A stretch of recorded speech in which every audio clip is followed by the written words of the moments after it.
फक्त मराठी यूट्यूब चॅनलला सबस्क्राईब करा आणि आमचे लेटेस्ट व्हिडिओज पाहण्यासाठी बेल आयकॉनवर क्लिक करा. लेटेस्ट अपडेटसाठी आमचा इंस्टाग्राम, ट्विटर आणि फेसबुक हँडल्सना फॉलो करा. तुम्हाला कळलं आई?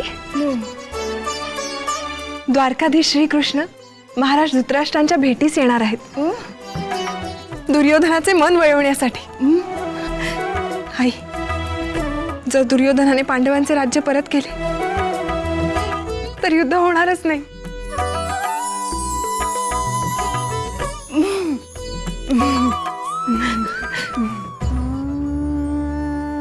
परंतु आई,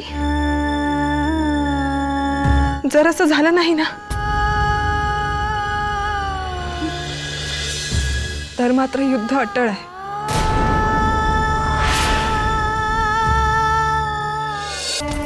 द्वारकाधीश, आपल्या संभाषणावरून मला असं वाटतंय की आपण शांतीसाठी नव्हे अशांतीसाठी अधिक प्रयास करीत आहात. गांधार नरेश, पांडवांना देशोधडी, परंतु आपण सुज्ञ आहात महाराज. तरीही तुम्ही दुर्योधनाच्या कुटील कारवायांकडे कानाडोळा केला.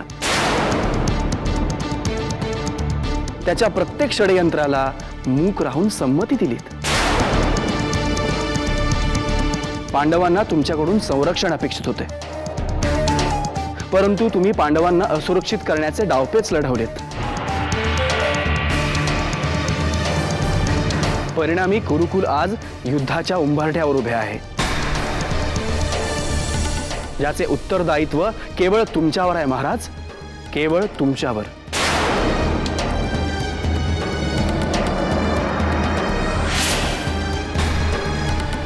अंगी असीम साहस आणि पराक्रम वास करीत असूनही पांडव धवल धर्म बुद्धीने तुझ्या पुत्रांना क्षमा करीत आले आहेत, तुमचा आदर करीत आले आहेत.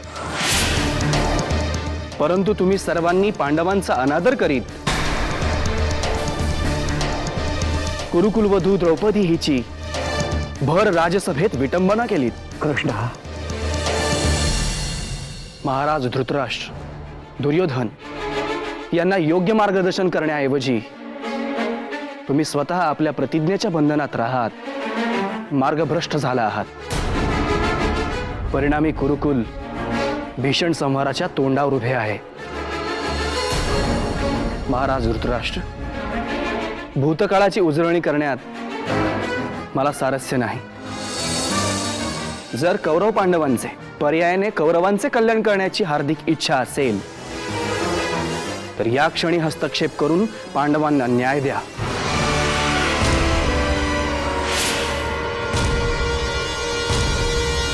अन्यथा अन्यथा अन्यथा काय कृष्णा?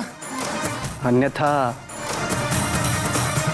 महाराज धृतराष्ट्र, मृत्यूनंतर तुम्हाला तिलांजली देण्यासाठी कुणीही शिल्लक राहणार नाही. कृष्णा, आमच्या राज्यसभेत येऊन आम्हाला वारंवार भीती घालतोयस द्वारकाधीश तर आम्हा तृणवत मानत आहेत. आणि श्रीकृष्णा, अटीप्रमाणे पांडवांनी त्यांचा अज्ञातवास पूर्ण केलेला नाही. महाराज धृतराष्ट्र, आपलेही असेच मत आहे?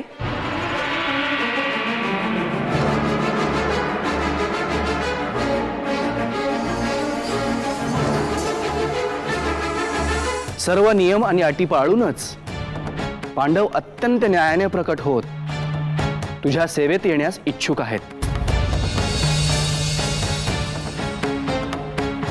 धर्मपालक पांडवांचा आजही धर्मबुद्धीवर विश्वास आहे. म्हणूनच त्यांनी अत्यंत आदराने तुला नमस्कार करून सांगितले आहे की न मिळू द्या मला राज्य, न मिळो वैभव.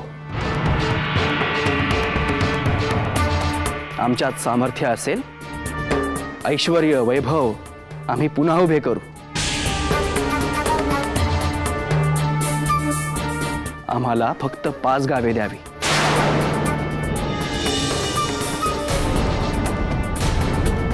पाच गावे. भासेराव, कृष्णाच्या या वक्तव्याला फसू नकोस. पांडवांनी राज्य मागितले नाही महाराज, फक्त 5 गावे मागितली आहेत. निर्णय तुम्हाला घ्यायचा आहे. दुर्योधना, पांडवांची मागणी उचितच आहे. पितामह, पांडवांची कोणतीही मागणी आपल्याला कधीच अनुचित वाटलेली नाही. अंगराज, साम करायचा असेल तर दुराग्रहाचा त्याग करायला हवा. युद्ध टाळायचं असेल तर संहारक भाषेचा प्रयोग विसरायला हवा. अन्यथा भीमाची गदा आणि अर्जुनाचे गांडीव धनुष्य तुम्हा सर्वांचे स्वागत करण्यास तत्पर आहेच. कृष्णा, अरे भीती कोणाला दाखवतोयस? दुर्योधना, पिताश्री, कृष्णाच्या या अर्थहीन संभाषणाला महत्व देऊ नका. क्षत्रिय युद्धाला कधीच भीत नाहीत. अरे अर्जुनाच्या बाणांना कर्णाच्या बाणांचं प्रत्युत्तर असेल आणि भीमाच्या गदेवर माझी गदा आघात करेल. पांडवांचा या राज्यावर हक्क नाही.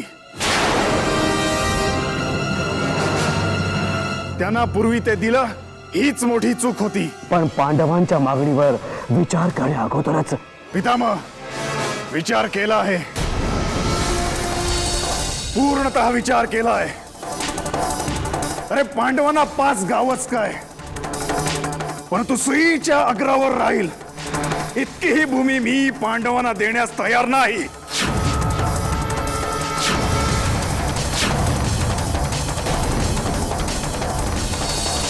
तदनंतर ही पांडवांना राज्य हवे असल्यास त्यांनी ते युद्ध करून मिळवावं.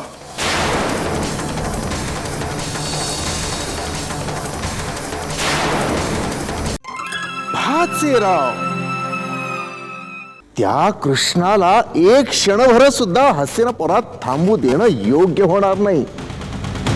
शांती दूत म्हणून आला आणि साऱ्यांनाच अशांत करण्यात तो यशस्वी झाला.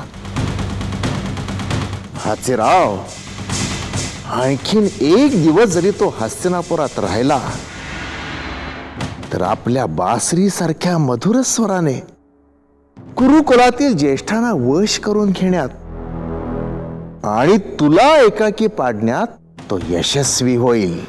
मामाश्री, पाल्ला लावू नका. मी काय करायला हवं ते सांगा.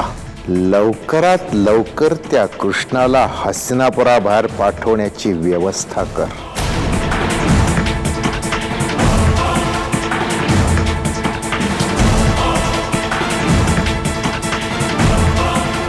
मित्र कर्ण, कृष्णाला निरोप देण्यासाठी तुझ्यापेक्षा अधिक योग्य आणि विश्वासू दुसरा कोणीच नाही. समजलो मी मित्रा.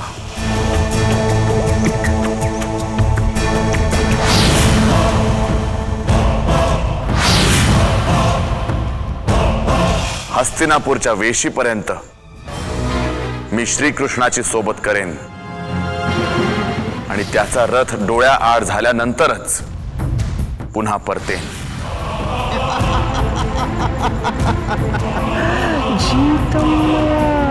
जीतम मया